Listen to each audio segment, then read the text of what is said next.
misaotran'i Jehovah izay manome saina izy.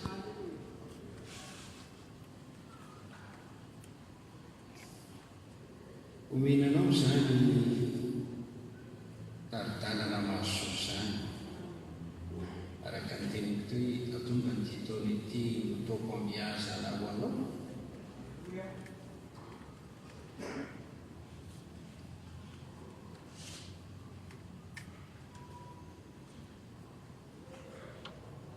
Araka ny familianao dia maniry ianao mba tonga tsara ho anao sy ankonanao ity taona ity.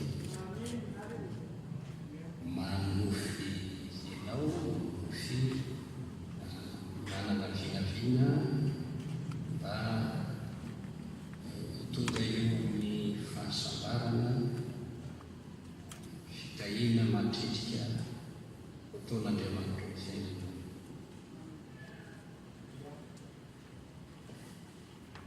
Andriamanitra koa ny tena tiantsika. Tsy sitrany mahita antsika ho latsaka ao anatin'ny fahoriana, ny olana na ny fandrika. Tsy sitrany mampahorona mampalahelo zava-dehibe.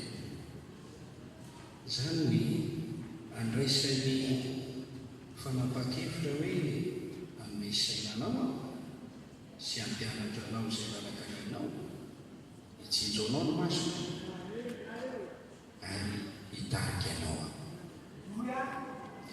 Manana hevitra ivelana, hevitra tonga fiadanana fatsoso. Anomenao farany misy fanantenana. Ny fikasan'Andriamanitra rahateo dia ny anisoana. Raha Andriamanitra mikasa, ianao maniry dia azo tanterahana tsara ny ahatonga ity taona ity atao pitahi, atao mpampiasa, atao pasalamana, ataona ny valibavaka, atao atsapanao ny alehibe ny fitiavan'Andriamanitra.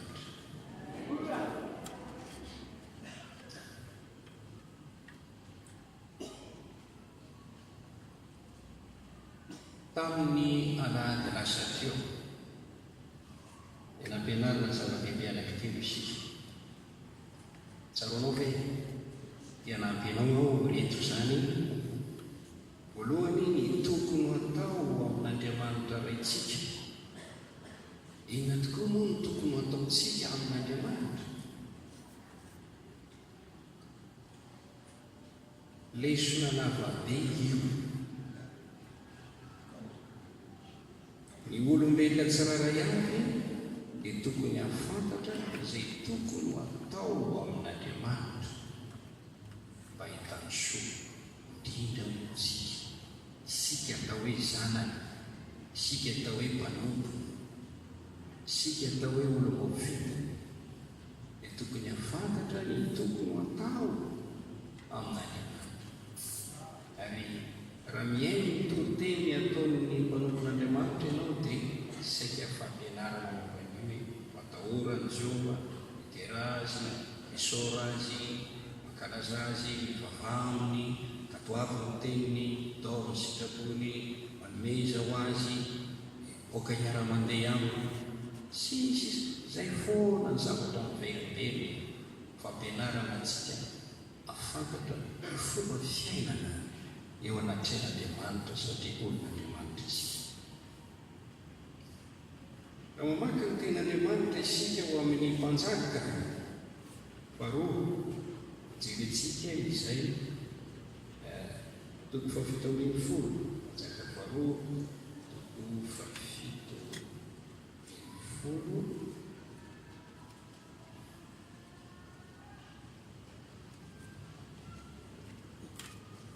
Izao ny vakany teny, ary ny mpanjakany Asiria nitondra olona avy tany Babilôna sy Kotra sy Ava sy Amata sy Ravaima ka azy teny amin'ny tanànan'ny Samaria isono ny zanak'Israely. Dia nahazo ny Samaria ireny ka nitoetra teny amin'ny tanànany. Ary voanonona tao ireny dia tsy natahotra Jehova, ary Jehova kosa nampandililirona amely azy ka nafatesany izy ireny. Ary hoy ny olona tamin'ny mpanjakan'izy: ny firenena izay nafilanao sy namponinao eny amin'ny tanànan'ny Samaria dia tsy mahalala izay tokony atao amin'Andriamanitra ny tany any, ka dia nampandililirona amely azy izy ary indro nafatesana izy ireny noho tsy fahalalany ny fanaon'Andriamanitra ny tany. Ary ny mpanjakan'Israelina didy hoe: raha ho any amin'ny anankiray amposorona izay nentinareo babo avy nentinareo babo avy tany, ary oka andizy ka hitoetra any, oka mpianatra azy izay tokony atao amin'ny Andriamanitra tany any izy. Hitanao, efa tsy mahalala ny tokony atao amin'Andriamanitra ny olo dia mahita loza. Tonga am-piangonana, tafiditra kokambana ao amin'ny fiangonana, nefa tsy mahalala izay tokony atao amin'ny Andriamanitra ny fiangonana. Asiako anao no mandihy io na io tantara io mba afantaranao ny mazava-dehibe. Inono ny tsara hoe mpanompon'Andriamanitra, zanak'Andriamanitra, mivavaka amin'Andriamanitra, inona no tokony ataoko amin'Andriamanitra?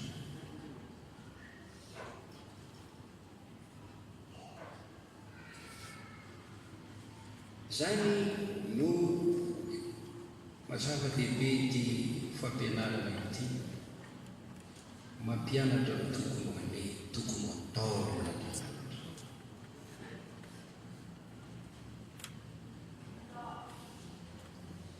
Ohatra ilay santionany anankiray fanampin'izay fanolazay, ahoana moa natonga anao ahita soa?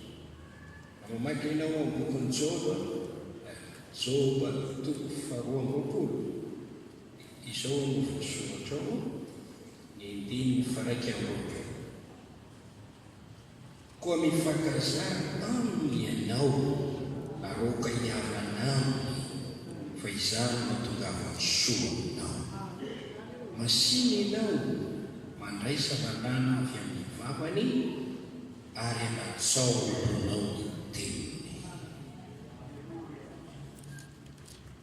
Mifankazara amin'ny tompo dia hiadana ianao. Izany no hahatongavany soa aminao. Ao amin'ny Salamo 7:7, izaho dia ny eo akaikin'Andriamanitra matsara.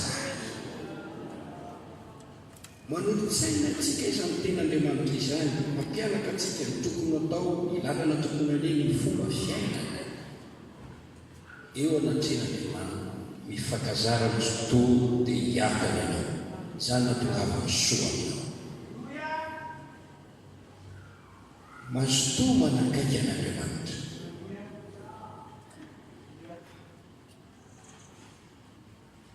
Tsy hoe natao ho fantatra fotsiny, fa natao hiainana mihitsy izany.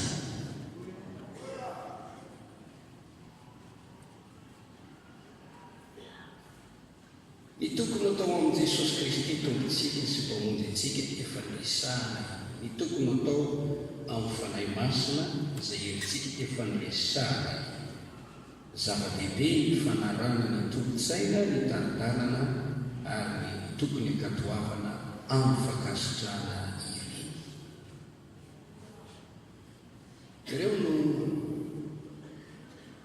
nampianarana antsika tamin'ny lasa-peo tohizana androany. Ny tokony atao amin'ny mpanompon'Andriamanitra mba ahitana soa eo amin'ny fiainana. Mila mahalala ny tokony atao amin'ny mpanompon'ny tompo ianao mba ahitanao soa.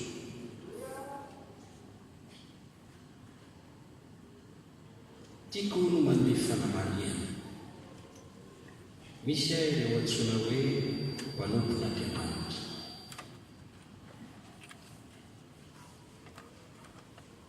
Olona nahazo antso anao ny asan'Andriamanitra ireny. Olona voafidin'Andriamanitra sy voatekin'Andriamanitra hanao ny asany ireny. Olona voatokan'Andriamanitra, natokan'Andriamanitra, nanokana ny fiainany hanao ny asan'Andriamanitra. Voaositra hanao ny asan'Andriamanitra.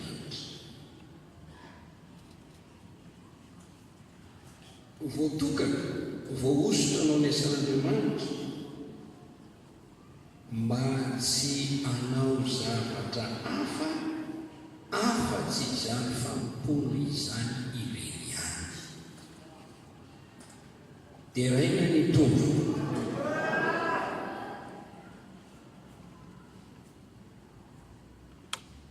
Misy amin'izy ireny antsoina hoe mpaminan'ny tompo. Voaositra ho amin'izany. Misy amin'izy ireny antsoina hoe apôstôlin'ny tompo. Voaositra ho amin'izany. Misy amin'izy ireny antsoina hoe evangelista. Voaositra ho amin'izany. Antsoina hoe mpampianatra ny tenin'Andriamanitra. Voaositra ho amin'izany. Antsoina hoe mpitandrina na pasteur araka ny fahafantarantsika ankehitriny. Olona izay nantsoin'Andriamanitra hitandrina ny fiangonana na ny ondron'Andriamanitra. Ao amin'ny Kolosiana voalohany toko faharoa ambin'ny folo andimy fahavalo amby roapolo, Andriamanitra no nanendry azy ireny. Efesiana toko fahaefatra andimy faha raika ambin'ny folo faharoa ambin'ny folo, Andriamanitra nanome azy ireny ho an'ny fiangonana. Asan'ny apôstôly toko faharoapolo andimy fahavalo amby roapolo, fanahy masina no nampanao azy ireny izany asa izany. Tsy misy mahay maka izany, andraikitra izany, na izany asa farabola izany, afa-tsy ireo izay nahazo antso. Mpitady na mpitondra ny vahoakan'Andriamanitra izy ireo, mpitady ao anatin'ny fanjakan'Andriamanitra. Ireo dia olona natsangan'Andriamanitra, nataon'Andriamanitra ho fitaovana fiasana asoa ny olona, indrindra ny tia. Olona irahan'Andriamanitra hitondra ny tena. Olona ampitenenin'Andriamanitra eo anivontsika mba hananatra, ampahery, ampionona, amporisika antsika amin'ny finoana, amin'ny fampitandrenana antsika koa ny amin'ny fitsaran'Andriamanitra ho azy. Olona voaterin'Andriamanitra ilaza ny heviny sy ny zava-miafina ireny. Tsy ao fa tsy manao ninenina na tsy milaza ny zava-miafina am-paminan'ny hitahaka antsika anao ny sitrapon'Andriamanitra. Miambina ny fanahintsika, manome antsika sakafo-panahy, mikolokolo ny fiainantsika ara-panahy. Olona mivavaka ho antsika. Olona manety tena ka manompo antsika araka ilay fanomezam-pahasoavana anany. Ny Korinthiana voalohany toko fahatelo andiny fahadimy, mpanompon'Andriamanitra mahatonga antsika ho mpino. Romanina 3:14 mpanompon'Andriamanitra mitady izay tsara. Asan'ny apôstôly 3:13 miresaka ny amin'ny Silasy sy ny namany aminahy izay nampirisika ireo ranasianam-bavy tamin'ny teny maro. Andriamanitra no tompon'izy ireo. Andriamanitra no nametraka azy eo anivontsika,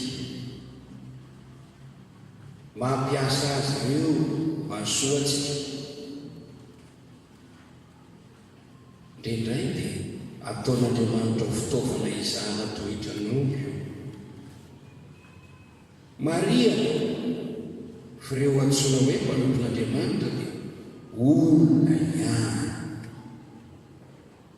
tsy anjely akory, olona ihany. Fa ny mampiavaka azy dia ny antson'Andriamanitra teo amin'ny fiainana, ny fifidianan'Andriamanitra teo amin'ny fiainana, ny fanendren'Andriamanitra azy, ny fanomezam-pahasoavana manokana izay nomen'Andriamanitra azy, ny fanosorana izay nataon'Andriamanitra azy. Zay no mampiavaka azy. Izy dia olona ihany, izay dia olona ihany, tsy anjely koa, olona ihany. Elia hoy ny voalazan'ny Baiboly dia olona tahaka antsika ihany, nefa na olona tahaka antsika ihany aza izy dia tsy tokony ho amavoina na atao tsinitsiny na ho resitsika na ampitovizitsika tahaka ny olona rehetra.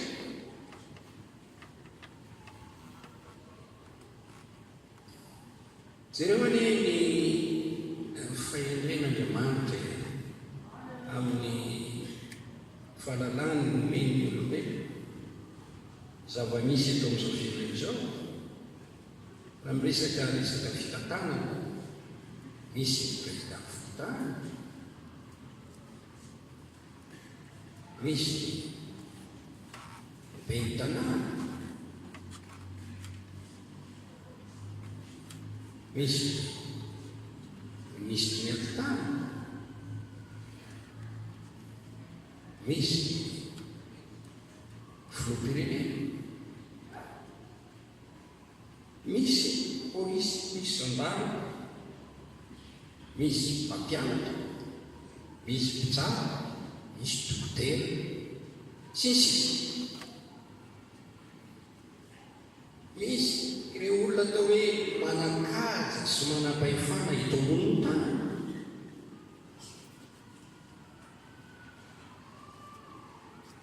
Olona ihany.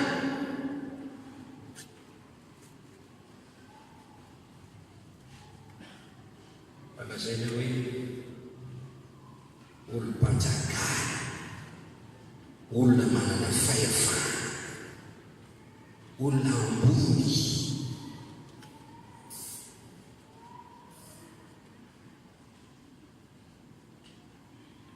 Tsy ny olona rehetra koa no mahazo izany toerana izany.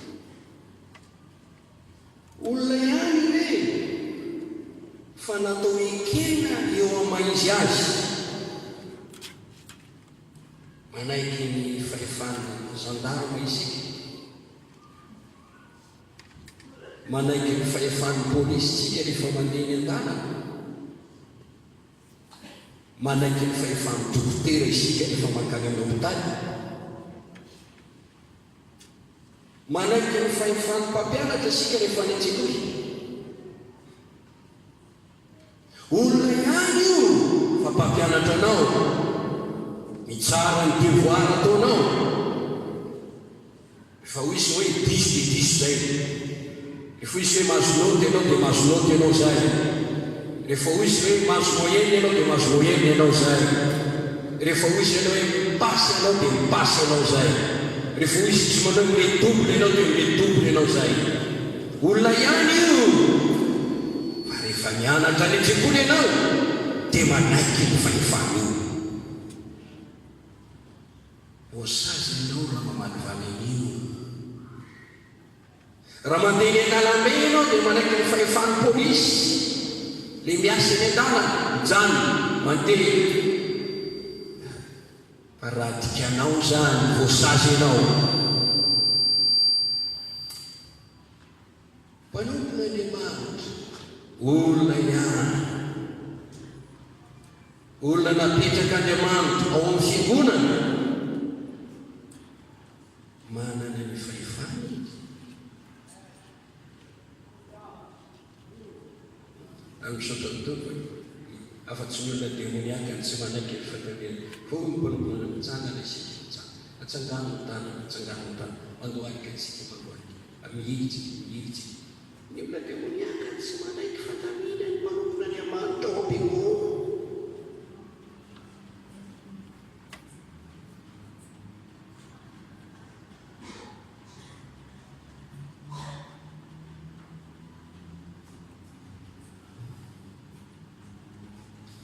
Mampianatsika ny tena Andriamanitra ao amin'ny Titos 3:10. Andiny voalohany, mampatsiahova azy ireo anaiky izay manapaka sy manam-pahefana hanony mitondra ovonina amin'ny asa tsara rehetra, tsy teny ratsolona, tsy pilahangy fa ho mpandefotra, maneho alemem-panahy rehetra amin'ny olona rehetra. Tokony anaiky ny mpanapaka isika, tokony anaiky ny manam-pahefana isika, tokony hanony mitondra isika, tsy teny ratsolona. Zany no fampianarana nomen'ny Baiboly antsika. Petera voalohany toko faharoa fatelo ambin'ny folo fefatra ambin'ny folo fadimy ambin'ny folo. Ary noho ny tompo dia manekery izay voatendry ny olona, na ny mpanjaka satria ambony izy, na ny mpanapaka satria ny rano maro izay manao ratsy izy, fa hopodera izay manao tsara. Izany sitrapon'Andriamanitra mpanginanareo ny tsy fahalalany olona adala ny fanampatsoa.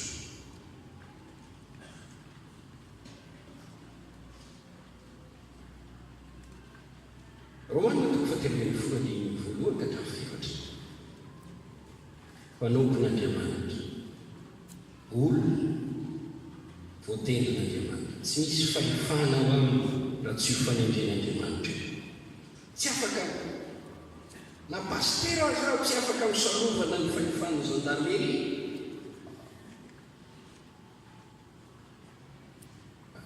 Tsika tsy afaka manao gendarme izy.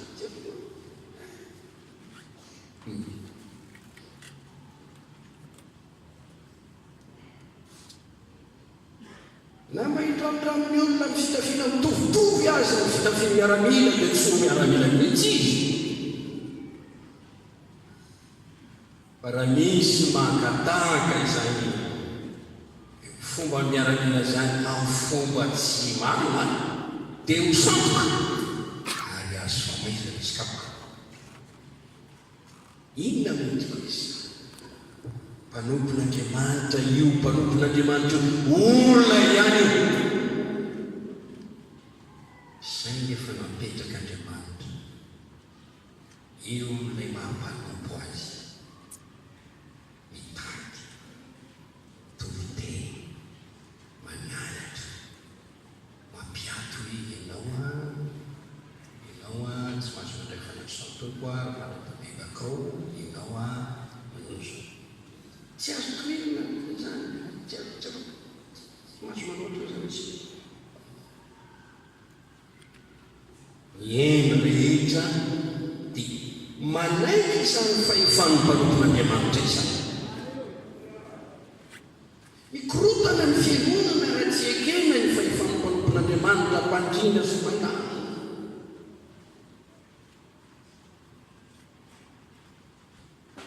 Ary izay mahatonga ny fifiezatsika nao amin'ny saka mifehy ny fiangonana hoe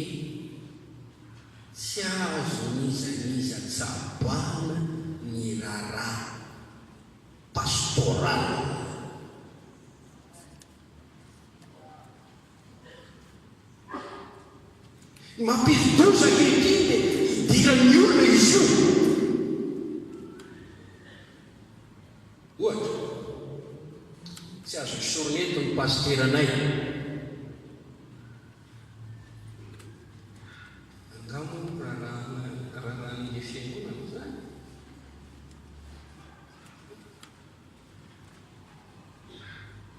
Ohatra, tsy haiko izay mahatonga an'izany na le pastera koa nanangana olona hoe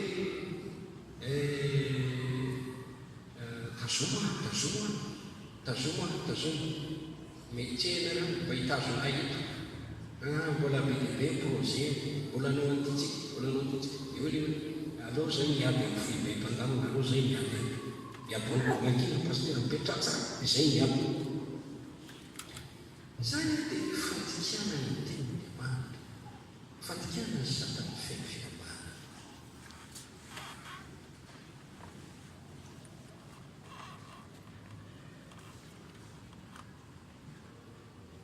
Baiboly dia miresaka ny fisian'ny fahotany andro farany.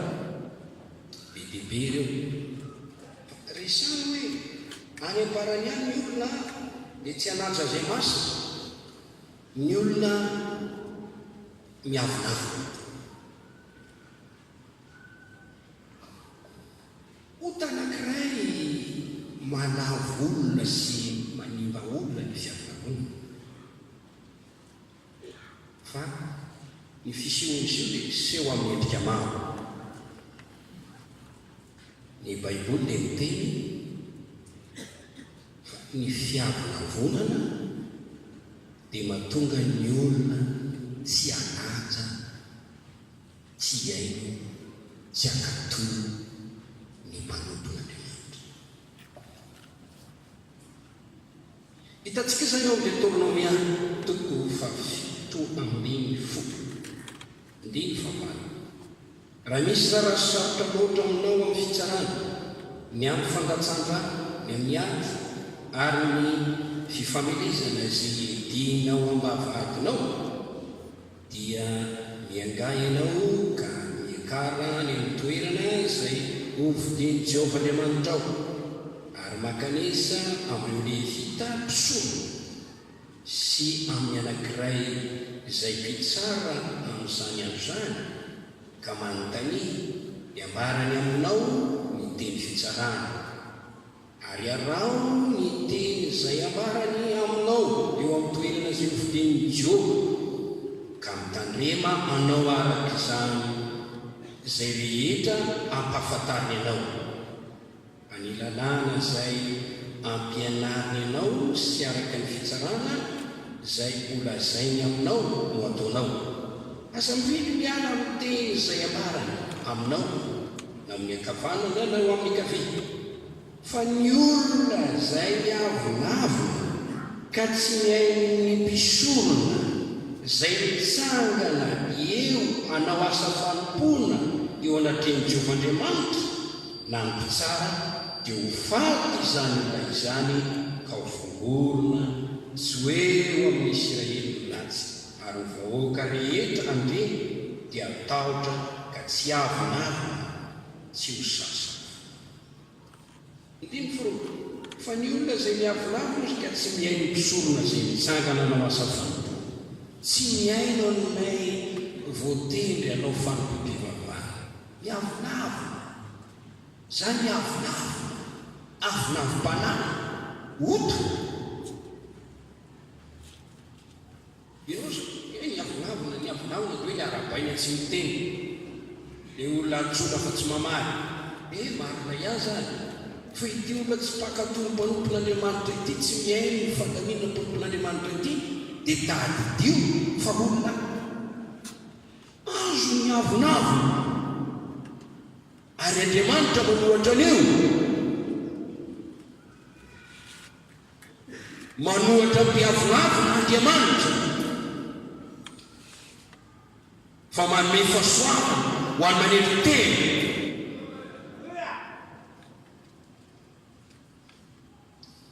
Resaka zany satria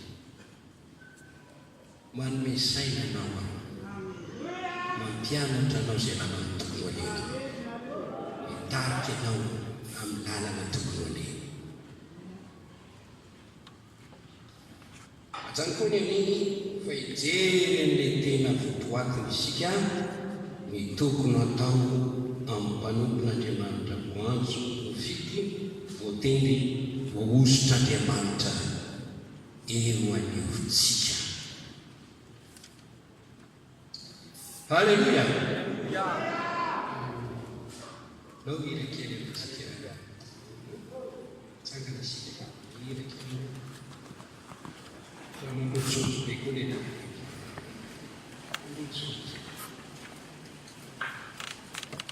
isandraty amin'izy Jesosy tatsika mahatraiky reto ampisatrony ihany raiso amin'ny mampanompon'Andriamanitra azy ny mpanompon'Andriamanitra. Teraina ny tompo.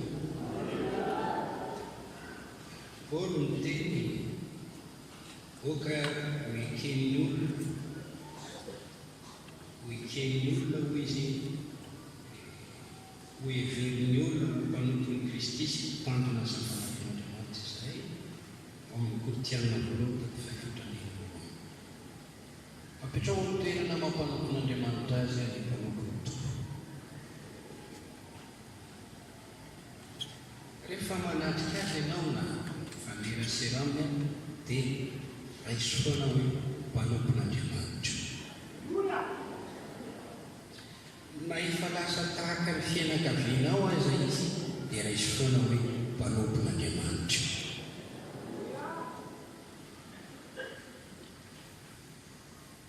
Apetrao eo amin'ny toerana mampanompon'Andriamanitra azy izy hatrany hatrany. Mino azy. Tantara faharoa, toko faharoapolo, indimy faharoapolo. Mino tsy Andriamanitra reo dia ho tafatoetrareo, mino ny mpaminaniny dia ambinina ianareo.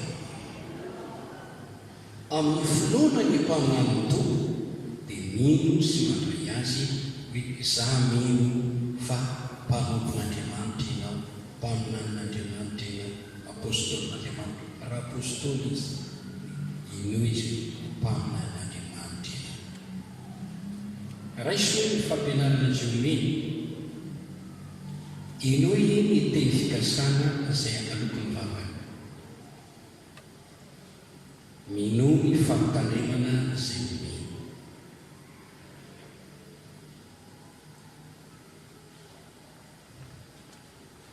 Aza manisy ratsy ny mpanompon'Andriamanitra. Izany dia midika hoe aza manota amin'ny mpanompon'Andriamanitra. Rahitara mitandrema mba tsy hanao fahadisoana amin'ny mpanompon'Andriamanitra. Salamo fahadimy amby zato andininy fahadimy ambin'ny folo dia misoratra manao hoe aza manendy ny vohosotro ary aza manisy ratsy ny mpaminanjo.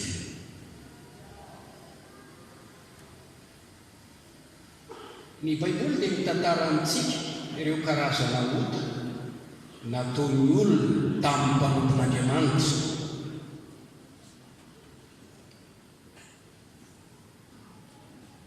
Ireny karazana ota ireny dia miteraka voka-dratsy na zava-doza teo amin'ny fiainan'ny olona izay nanao izany. Samy tantara avokoa ny ota nataon'ny olona tamin'ny mpanompon'Andriamanitra na ny testamenta taloha na ny testamenta vaovao, ary reny ny fahotana izay nataon'ny olona ireny dia tena izy tambany tokoa.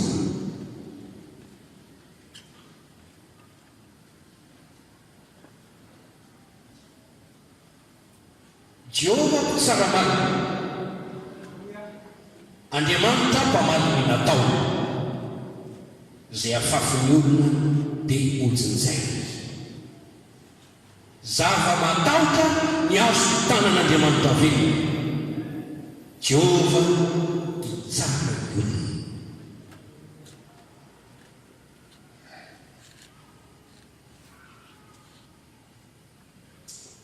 Ny fahotana rehetra dia misy tambony avokoa ary mitondra fahafatesam-panahy voalohany ary mitondra fatiantoka bebe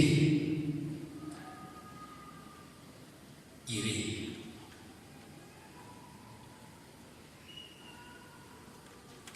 Iray amin'ireo zava-dratsy mitondra fanozonana eo amin'ny fiainan'ny zanak'olombelona ny fanaovan-dratsy amin'ny mpanompon'Andriamanitra.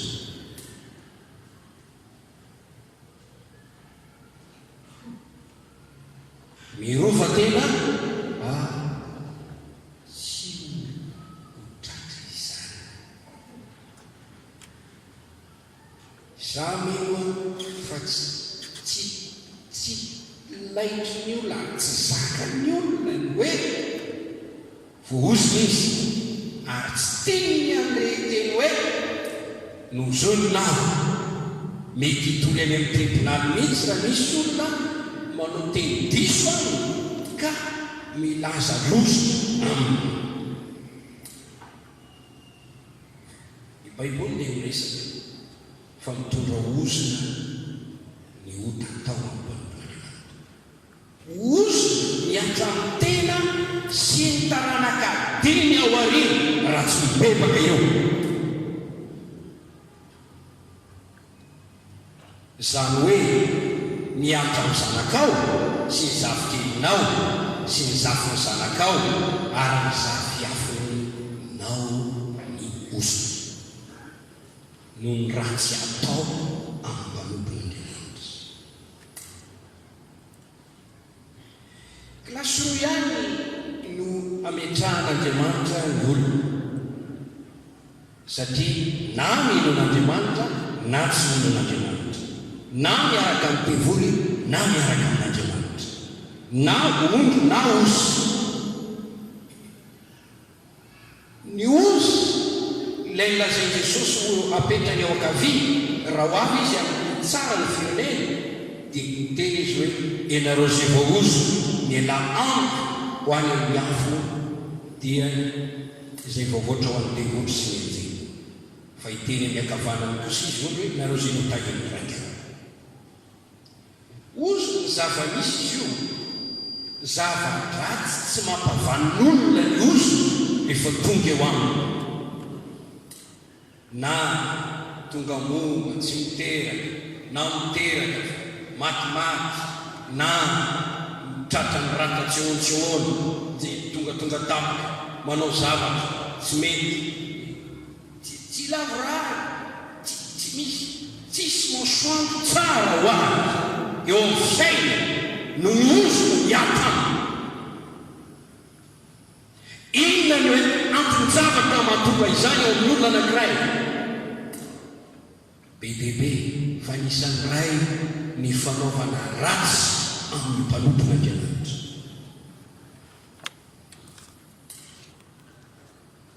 Minory mpamanty eo ambiny ianao, tika hoe hotahiny ianao, fa toero izy raha tahita loza ianao.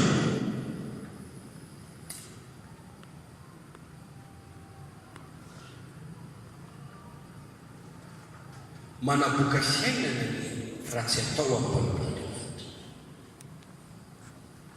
Tsy mahavanimbany ny ratsy atao amin'ny mpanompon'Andriamanitra. Taloha ny lalàna fony fahavelomany Abrahama sy Isaka, Jakoba dia ny tsara ireo nanisy ratsy ny mpanompon'Andriamanitra. Tsarain'Andriamanitra Abimeleka nakabakany Abrahama, notsarain'Andriamanitra Labana raha ohatra ka namitapitaka an Jakoba.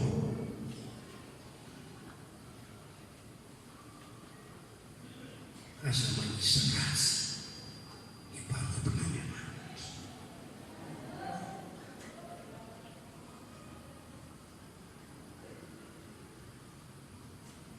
Izany no tokony ataonao raha tia tasoa ianao.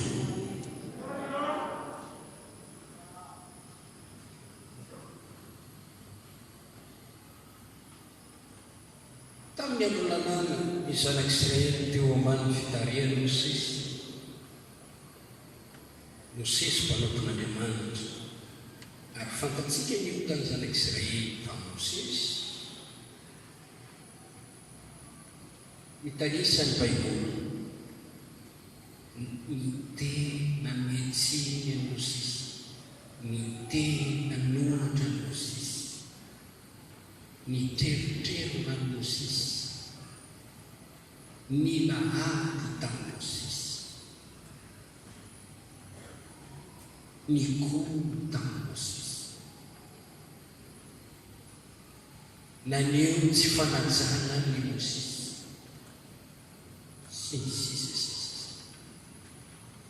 Ireny rehetra ireny tsisy amapela. Raha mamaky sika amin'ny zavatra tao marina nanoherana ny Mosesy, dia mbola nahitana lozay ihany.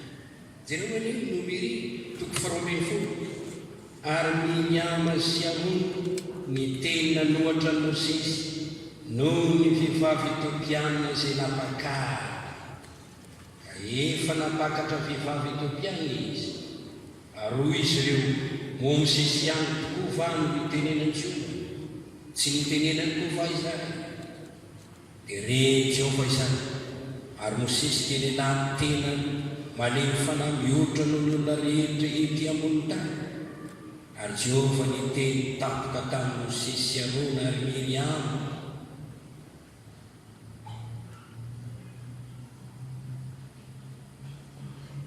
niteny tamin'ny Mosesy sy Arona ary Miriama hoe mivoary ianareo telo ho any amin'ny tranonay fiainana.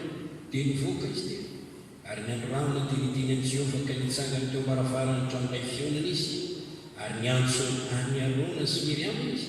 Dia nivoaka izy menatany, ary hoy izy: ianao ankehitriny ny teniko, raha misy mpaminany eo aminareo dia amin'ny fahitana no ataoko afantarany ahy. Fa izaho Jehova, ary amin'ny nofo ny tenina aminy. Fa tsy mba toy izany kosa Mosesy mpalompo, izay mahatoky ao amin'ny tranoko rehetra, ifanatrika ny tenenako aminy, miariary fa tsy amin'ny teny sarim-batana, ary mijery ny endrika Jehova izy. Anahoana ianareo no tsy natahotra hiteny anohatra ny Mosesy mpalompo? Dia mirehitra tamin'izy ireo ny fahatezera Jehova, ka dia niala izy, andaona niala tao amin'ny tranonay fiainana, ary io nanjary boka Miriama ka fotsy taka ny oram-panahy.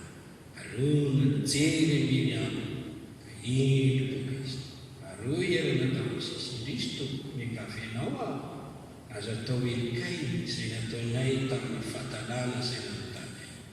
Aza velo toy ny maty izy ka ho lany ny antsasaky ny raha voateraka izy. Ka Mosesy nitaraina tamin'i Jehova ka raha ny Andriamanitra mifona aminao sy trano ilay izy ankehitriny. Hoy Jehova tamin'i Mosesy: raha nandrora tamin'ny tavan'ny ray motso menatra afotoana izy, ho atokany ny ivelany toby afotoana izy, rehefa afaka izany dia ampidirina indray izy. Natokana tany ivelany toby afotoana Miriama, any olona tsy miainga raha tsy efa nampidirina indray Miriama. Rehefa afaka izany dia miainga ny anatao rota ny olona ka nitoby tany anefitry parina. Jereo tsara ty tantara ty, zavatra tena saripary. Izany tenena hoe aza manisy ratsy ampanokana. Raha mbola olona manala Baiboly koa anao dia torohevitra mihitsy hoe aza manisy ratsy ampanokana.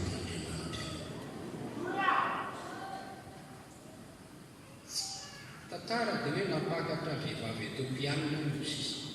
Vehivavy Etiopiana tsy josy raha tena tsy mety tokoa izany raha ny fijeritsika azy lozika an-javatra. Ary io tsy tatiny ora sy io zay tena ngamo izy ihany manano tena Andriamanitra teny nampitany tena tamin'ny Mosesy teo, nampitany teny nieritreritra Mosesy adala aloha izy fa zao endro kokoa Mosesy dia nanandra-tena tamin'ny heviny teo izy dia nitsikeran'ny Mosesy izy fa notsarain'Andriamanitra ary tonga boka ho iaho hoe mahaboka fiainana ny fanaovan-dratsy amin'ny mpanompon'Andriamanitra.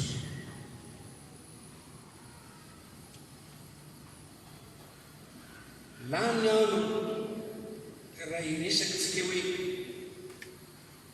nanome tsiny a Mosesy teny an-dalana n'olona ao amin'ny Nomeri 3:20.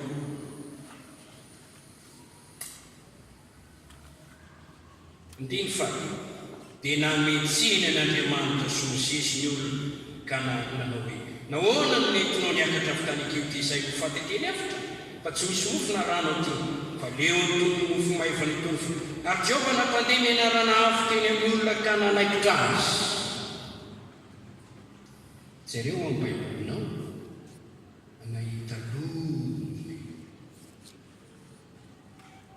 be dehibe sy voalaza hoe anjaranao no manao fianarana fa anisan'ny zavatra ray mba mahavariana ny tantaran'ny vadiny Davida ny Samuela faharoa toko fahaenina dia vakitsika eo amin'ny tantara voalohany toko 10 indriny 17.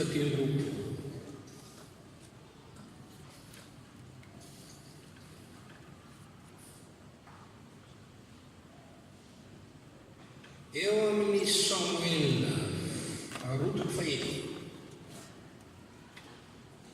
ary Davida andiny 17. Ary Davida sy ny taranak'Israely rehetra napakatra ny fiaran'i Jehovah tamin'ny omby sy ny fianjomana.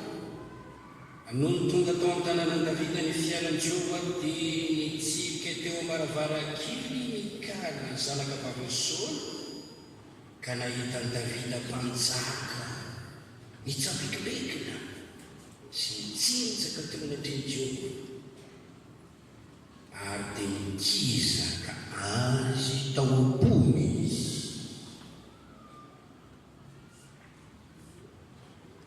Tsambikina izy andimy faharoa. Ary Davida koa manono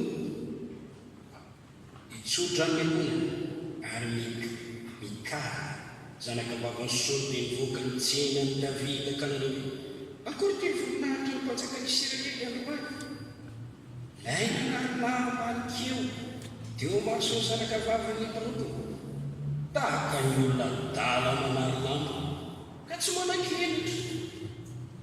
Ary hoy kosa Davida tamin'ny teo anatreny Jehovah izay nifidy ihany ny rainao sy ny amponany rehetra ka nanendry ihany ho mpanapaka ny Israely olon Jehovah eny teo anatreny Jehovah no nitsinjana ary mbola hivazona kokoa noho izany aza aho ka ataoko tsinitsina ny tenany nefa mbola anam-poninahitra aho eo amin'ny tovovavy izay nolazainao ireo aho ka dia tsy nananjanaka intsony mandrapahafatiny Mikaly zanaka vavin'i Saoly. Vady misy ohatsy Davida fa Davida lehilahy voaositra nanatontsoa nefa ity Mikaly ity natambatra Andriamanitra tamin'ny Davida ny fiaina.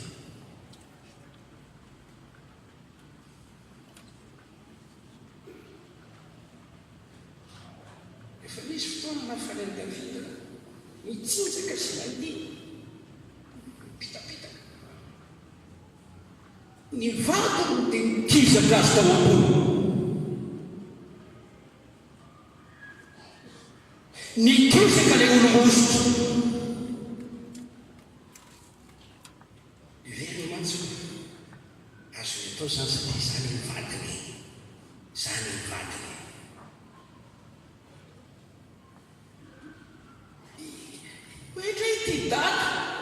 mikimikina taka ora ro nisy kely avy tereny adalana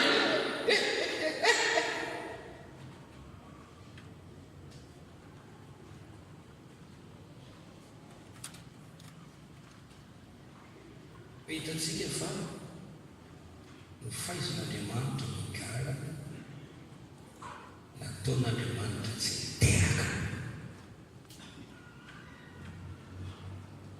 aza maneno ny voosotro aza manisy ratsy ny mpaminany mpanomboka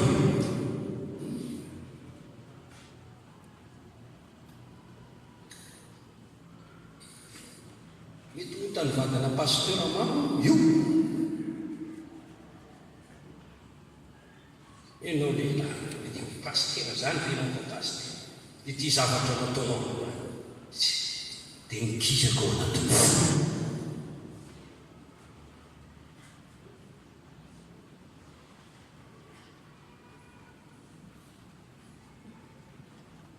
ao ny mpanjaka toko fatelo amin'ny folo andimy voalohan'ny vahiny nisy mpaminany anankiray nananatra mpanjaka anankiray dia zao nataon'le mpanjaka azony io azony io ile tanana anao azao mikaikina le tanana dia tsy azonao evavao ahy evavao mahatonga aretina ny fietsika tsy voatangina ny mpanompon'Andriamanitra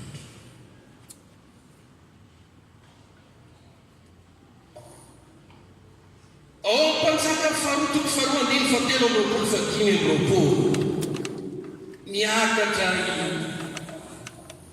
Elizy hitan'le ankizilahy tsy votsara tena ola isome teritereny ozony minisy tonga liona miraviran'ireo maty aza manisy ratsy mpanompon'Andriamanitra manajany mpanompon'Andriamanitra mamesa voninahitra ny mpanompon'Andriamanitra no ny osotra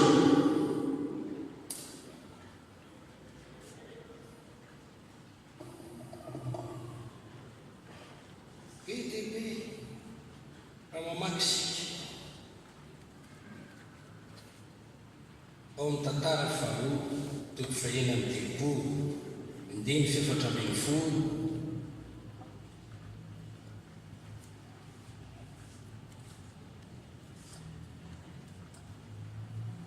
ary lehibe rehetra tampisolona sy ny vahoaka koa nanao izay maty isondrindra araka ny fahavetavetahana etra fanao ny tetrisy ka nandoto ny trano Jehova izay fanao amasina tany Jerosalema ary Jehova Andriamanitra ny razany dia nampitondra teny ny hiraka ka ny fomaraina koa sady naniraka satria nanitra fo tamin'ny olona sy ny fonenana izy kanjo ny olona nanisy ireo hiraka Andriamanitra sady manazima ny teny sy nanao tsinotsina ny mpaminany manapiatra ny fahatezeran'i Jehova tamin'ny olona ka tsy misy fanafana hitanao be dehibe le fatanatao ao ny manenjika Jezebela zao dia nanenjika ny mpaminan'Andriamanitra novonoiny sy notapahana Eliaby dia nofofony novonoiny kanefa nanahoana moa ny fifaran'ny Jezebela nanahoana maty hoan'ny medika mifatana satria nanao ratsy vitanao tokoa izy etonao mahavita tokoa anao mamboly ianao iny mamafy ianao iny amin'ny ratsy ataonao iny mamboly ianao atanyreo fa lay voa afafinao dia anizy ary amokatra ijinjay ianao mananatra tena mananatra aza manisy ratsy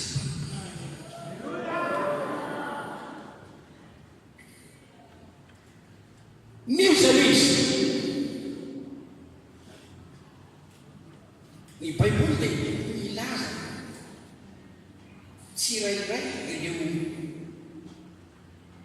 endriky ny fahotanana fanaovana ratsy amin'ny mpanompon'Andriamanitra. Na ny testamenta taloha na ny testamenta voalohany. Jesosy Kristy sy ny apôstôly dia miteny ny ota ataon'ny olona amin'ny mpanompon'Andriamanitra. Manome fampitandremana. Jery Jesosy tamin'ny planetan Jerusalema ry Jerusalema. Tora-bato banana namono izay ny rana teo aminy. Sady porany vato ny banana novonono izay ny rana teo aminy. Mpanapatono ny banana. Io Jona manao batisa mitapany ny lodany lohany. Natao tany amin'ny fotsiny. Ao amin'ny tantara faharoa hitantsika toko fenaminy folo. Mpanjaka anankiray nanarana asa, nanarana ny mpanompon'Andriamanitra. Tsy tiany ny fananarana. Alany foana aho satria milaza fa ratsy ny asa. Dia nigadray. Migatra aloha vita ny mabitra gatra. Fa izy narary tamin'ny tombony izy. Tsisy fanasitranana aretiny mitondra ao amin'ny fahafatesana. Kanserana amin'izany. Aretiny mitondra ao amin'ny fahafatesana. Fantatro fa tia nirandra fitahian'Andriamanitra ianao. Tonga dia amin'ity fiangonana Jesosy mamonjy tia ianao tsy hoe mitady lozo. Tsy mitady lozo. Mitety tsy mitady lozo. Tsy mitady fietreny ny fiainanao. Na fampitena ho amin'ny fiainanao. Andriamanitra koa tsy mitady an'izany ho anao. Te ho tahiny ianao. Te hananandro soa ianao. Te ho ampiny ianao. Te azo voninahitra sy fitsandrantana ianao. Te azo tsodrana avy amin'Andriamanitra ianao. Inona ny tokony ataonao? Aza manao ratsy amin'ny mpanompon'Andriamanitra. Aza manisy ratsy ny mpanompon'Andriamanitra. Dia ahita soa ianao.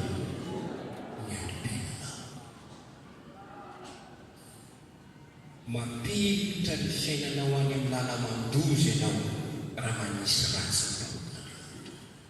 Dia lala ny fanosona tsy araka ny eritreretinao mihitsy fa ananjanaka ianao mety vita mariazy fa zanaka ny atilava tsy ambinina ny atao. Azafady mitoro ny tenin'Andriamanitra. Loza mety hiaka izany nefa azoana amin'ny alalan'ny fitoratena tsara ny amin'ny zavatra tokony atao amin'ny mpanompon'Andriamanitra.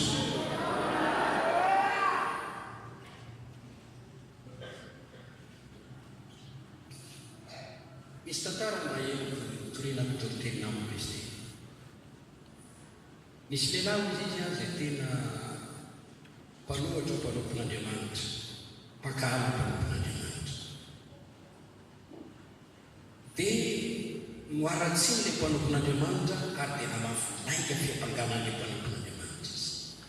Naparistana. Ny naika ny olona maro dia maro tsy mampokitsoa ilay mpanompon'Andriamanitra. Nitondra ratra-po tamin'ilay mpanompon'Andriamanitra izany ka narary ny fo. Rava ilay asa.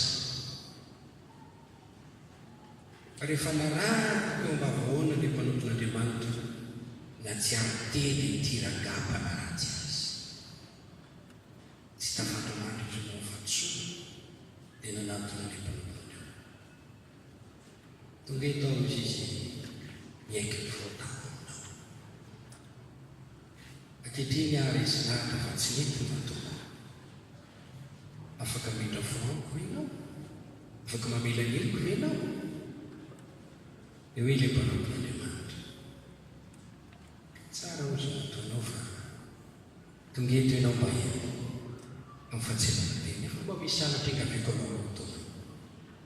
Na ny ianao maka volombolona finoniko.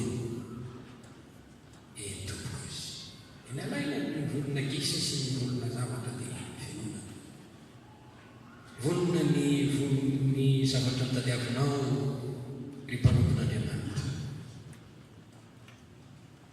Zao ndray ary misy zavatra mindamina anao miakatra amin'ny tilikambo ria dia aparitao eo olombonina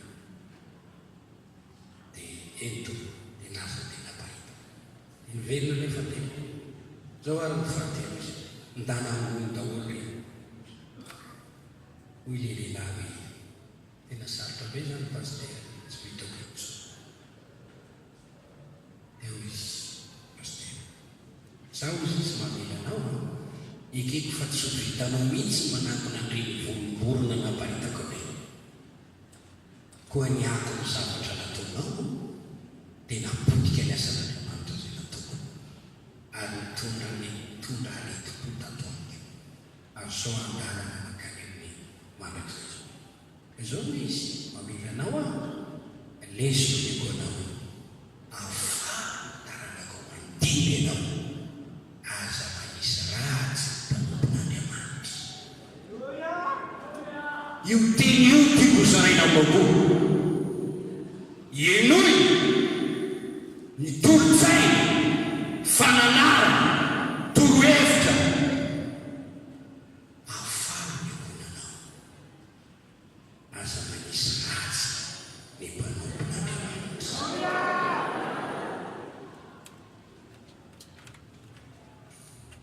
dia raina ny tompo fa etsy an-daniny manaova soa amin'ny mpanompon'Andriamanitra. aoka ho sakay zany mpanompon'Andriamanitra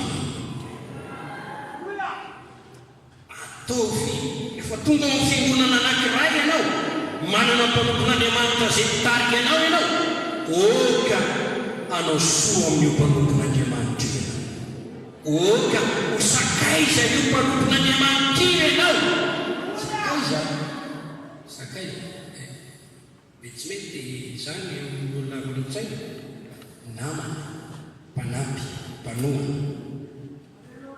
toe-panaraka an'Andriamanitra tokony anananao ny manao soa mpanompon'Andriamanitra. Vokaty ny famarinana tokony hita aminao ny manao soa mpanompon'Andriamanitra. Vokaty ny fanahy masina tokony anananao ny manao soa mpanompon'Andriamanitra. Faherena tokony anananao amapino anao kristiana anao dia ny manao soa amin'ny mpanompon'Andriamanitra. Meo azy ny aza takify azy meo voninahitra izy no ny asan'Andriamanitra zeto meo zava-tsoa araka izay azonao atao izy. dia raina nto miaka amin'izay ataonao amin'ny mpanompon'Andriamanitra no ataon'Andriamanitra aminao. Amen. miankina ny fitondran-tenana eo anatin'ny olo-mosy no soa azonao amin'izany. ohatra Abrahama tena i Abrahama ampinganao avampitiny beanao ita zay manisy soa anao fa anosina zay manosina anao. raha manisy soa ny mpanompon'Andriamanitra utahin'Andriamanitra.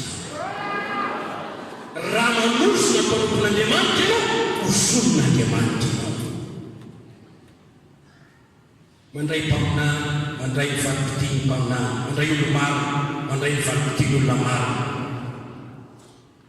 voasoratra zany ao amin'ny Matio 7:5-7 Matio 7:5-7. raha mandray anareo misy mandray anareo mampiakana anareo mikarakara anareo manisy soa anareo manome rano mangatsiaka manome sakafo manao iny tonono ao ny fiadanana fa ny fiadanan'Andriamanitra ao amin'izany lalana mitondra ny fiadanan'Andriamanitra eo fiainanao ny fanaovany soa ao.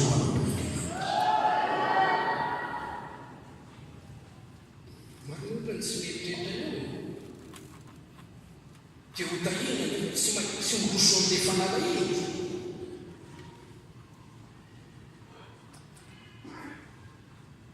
izay ny tonga ny tena Andriamanitra hoe zay mikenaina amin'ny teny sy ny fotom-pampianarana dia tokony azo fanajana hoe azo manatombona ny vavano mivelivavy izay ampianarana ny teny afony zava-tso rehetra ho amin'ny mpampianatra azy. Galatiana toko fahenina faheny, Timothée voalohany toko fahadimy fafito ambin'ny folo katany fahasimy ambin'ny folo. Raha-bajanga dia voavitra tsy naringana satria nandray ny irako tsosoa ka nanafina an'ireo niaro an'ireo. Le vehivavy tonga teny tamin'ny andron'ny Kristy teo amin'ny firenena dia nahita fitahiana be ny toro, ny koba sy ny teloilo satria nikarakara sy nanao soa tamin'iny ihany. Le vehivavy sonemity izay alilisy tena nahazava-tsoa zany le tenenako aminao hoe raha te hita soa sy te hita fitahina ianao manaova soa amin'ny mpanompona Andriamanitra.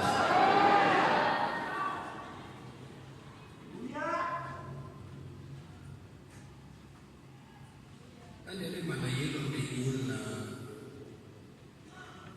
manisy ratsy tsy manohy. Andriamanitra manala zay atao. Ny rina ho tonga amin'ny finemana. Nisy mpanoton'Andriamanitra nasiana ratsy ao amin'ny Baiboly izy hoe fantatra izy fa Andriamanitra amelenao no mahatonga anao manisy ratsy atao izao.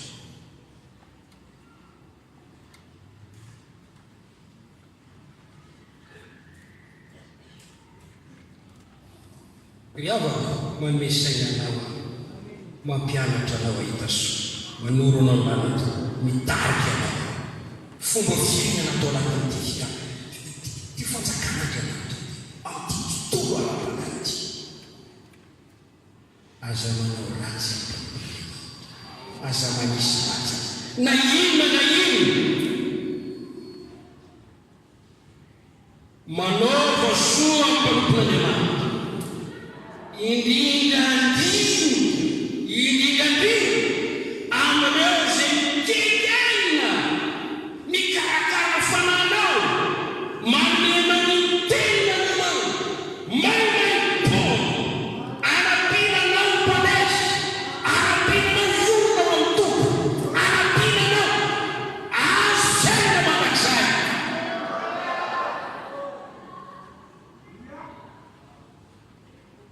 Raiso zavatra manandanja ireny teny sarobidy na fafa na ombolena mampahengy anao mampiasaina anao mampitombo fonao mamelembelona ny fananao manasitrana ny entinao mampitrakana sendra ny tamoboky mampivisika anao mandrafa ny fitaka ny devoly amin'ny fiainanao reny no ny fikenezanay atao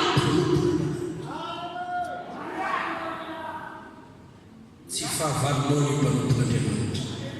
Atiana ianao fahavalinao vinany vina. Tiany ianao ary tiany ianao andova fiainana manakizay. Manaova soa mpanoton'Andriamanitra. Hoy aho na manaova soa mpanoton'Andriamanitra.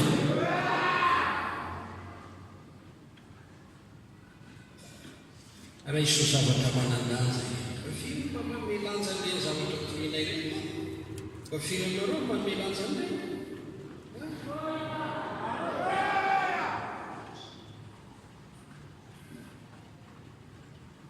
sa tsy ilaina tsony fa mahay Baiboly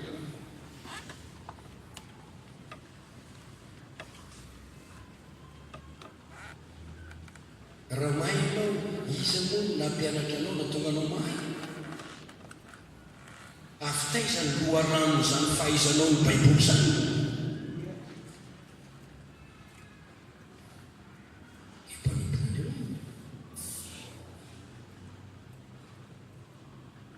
Dinio fievera ireo zavatra sarobidy azonao no ny asa fanompona atao ny mpanoton'Andriamanitra dia metraka fanontaniana hoe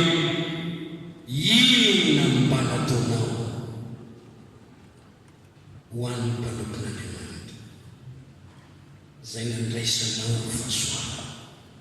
Inona ny batona? Inona no marika ny fakasitranao ny fikelezanaina izay atao? Inona ny fampahirezana mba efa nomenao? Inona ny famposina azy mba ataonao? Raha ataonao hoe rainao ara-panalitra, inona ny tokony ataonao any? Raha raisinao hoe Andriamanitra ne no niantsoanio e, Andriamanitra ne no nanangana anio ato e, Andriamanitra ne no nametaka anio e, mba hanampy ahy, toroteny ampy ny vavaka ho ahy. Eny, jereo ahy fampanompon'Andriamanitra io. Montsiotika fa Andriamanitra ka mijery ho io ny mpanompo. Ampiasako ho anifonareo izy io. Inona no ataonareo amin'izy io? Asiana ratsy, mitorana vato, misorabotaka, atao resaka any eo ambony latabatra, fosaina, tsikaraina, lotona, toerana. Zany le fahito. Ahitanao soa ve zany? Efa nambarako taminao teo. Fa tsy ahitanao soa zany. Mety tsy hitanay mpanompon'Andriamanitra. Ezekilo ny zanaky ny firenenao dia miresaka anao any am-pitorina. Mandeha ny teninao izy reo. Ary aveo izy dia ianao dia atao tahaka ny mpihira mahafinaritra, mpanakamy mahafinaritra. Eo anatenao tooloko izy. Mandeha ny teny aloky ny vavanao, mampiseho fitiavana be. Nefa ianao dia atao resaka sy tsikapany na ny fitafinao, na ny fiban'ny volonao, na ny setikao. Esono, afaka tahaka nataonao kizao, lesolao, lesolao. Ngamba lesana ny fatery, ny kibo, lesana tao. Toy izany lehilahy sy vehivavy tsy araka n'Andriamanitra ao tendona, tena bena ao tena mpamono mpanompon'Andriamanitra.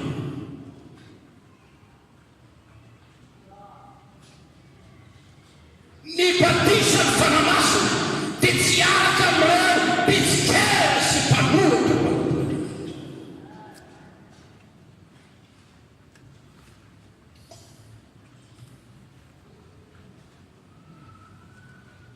Inona ny tokony ataonao? Misantsika ve hoe hiraky ny fifanjakana malagasy io toritorantsika vato hoe zoisotsika mandehana tsisy laina ianao na hiraky ny fanjakana eto na polisy debarety na miaramila debarety azy mirespekte izy hiraky ny fanjakana. Ahoana moa ny ataon'ny fiangonana amin'ny hiraka Andriamanitra na be na kely zany? Zay tonga eo anatreha mba manatra ve izy, mba manaiky ve izy, mba manome voninahitra ve izy, mampiseho fanatentena ve izy? Baiboly miteny tiavo Jehova, tiavo namanao tahaka ny tenanao, fitiavana ny lehibe iny, ny tena fitiavana marina tsy manisy ratso. Raha tia mpanompon'Andriamanitra ianao dia tsy hanisy ratsy azy, nao tiana nao ve ary fadinao mihitsy mba hatsopiona amin'izany ianao. Fatahorana ny Jehova ny fitoam-pahialay, azona fiaina. Ny fatahoran'Andriamanitra dia miseho fananavirana ny ratsy, fifadiana ny ratsy. Koa raha matahotra n'Andriamanitra ianao, aza hoe fadio ny ratsy, alaviro ny ratsy, aza manisy ratsy ny mpanompon'Andriamanitra. Hoy aho hoe aza manisy ratsy ny mpanompon'Andriamanitra dia ho tahina sy ambeny ianao. Hoy aho hoe aza manisy ratsy ny mpanompon'Andriamanitra dia ho ambena sosalama ianao. Hoy aho hoe aza manisy ratsy ny mpanompon'Andriamanitra dia azo fisandratan ianao.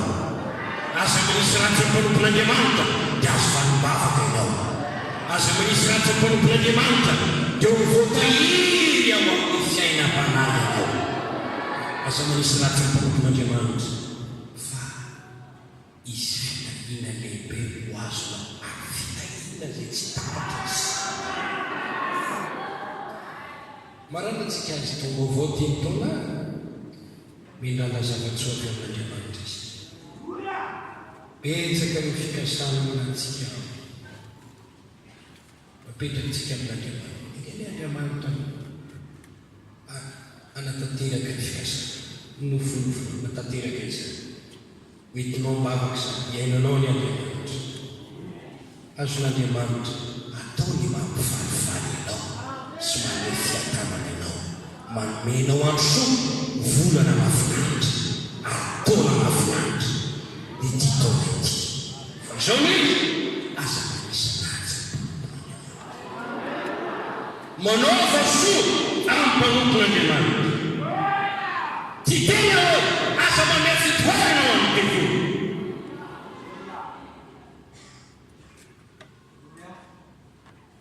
Aza manaiko ampisaina toerana ny devoly.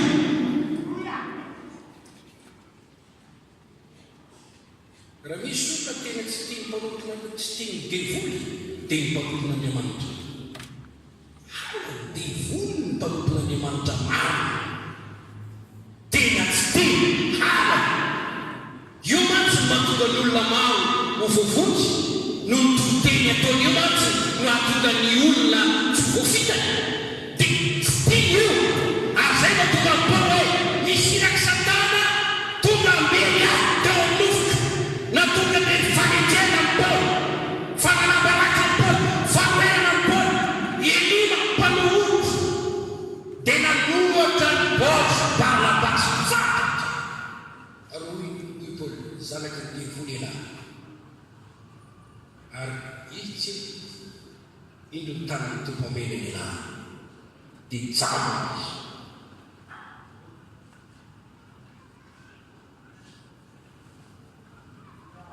Betsaka be andeha soratra azy izay toerany fanan'Andriamanitra dia tsy maintsy tia mpanompon'Andriamanitra. Amin'ny fotoana ity taovy tahaka eto fomba fisaina eo anatin'ny olomaoty Andriamanitra. Sary tenykory amety na naratsy fa itsika noho ny fatahorana an'Andriamanitra. Voasoratra anakireny Arona sy Miriama Mikala vatiny Davida Mozotra vatiny anio e.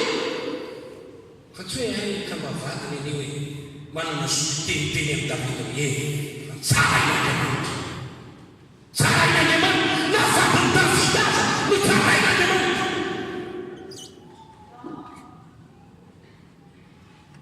Sarobidy izany fanajana ny Ositran'Andriamanitra. Dia hoe ny olona tsy mahazo fitahina ao am-piangonana izy eny tsy mino ny olona izay tenena misy olona ianao ary raha tsy mino ianao tsy mino akory inano tsy sakotrasoko atoana zay lazaiko tsy apapiangoana. Fa hoy Paoly zay farenareo ny anaranareo tamiko ataovy ho aminareo Andriamanitra fitana mamantsy mandeha araka ty fitsipity ho aminy ny fangatro sy ny fitanana. Tena lazaiko marina aminareo fa isokatona ny sainanao raha manatsa ny mpanompon'Andriamanitra ianao.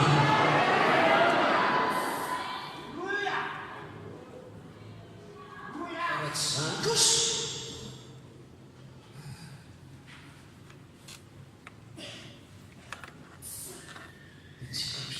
teny fampanantenana fa izao aza misiratsy mpanompon'Andriamanitra. Inona daholo zany, inona daholo zany dia eritrereto dia ianao sao matsy mety ty, sao matsy mety ty, sao tsy tokony ataoko zao, sao ny tokony ataoko ho hitanao. Fa raha mianatra zany ianao misy masozy misy ao kely amin'izay manofo maitsy. Hitsangana isika ry nohira anankiray hira mahafinaritra tsy amikerina ny mpankajana ny tanao zany. zany fa nyfanamasina dia nampelony ny fanamasina fa raiky amin'ny dimapolo ainy velomako ny fanamasina ataontsika io lehivazy raha misy voakasika voahitsy mantsy tena beba raha io no manakana ny valondavaka tsy aleonao ve manapotika io vatosakana io ka io mba hitalian'Andriamanitra nao.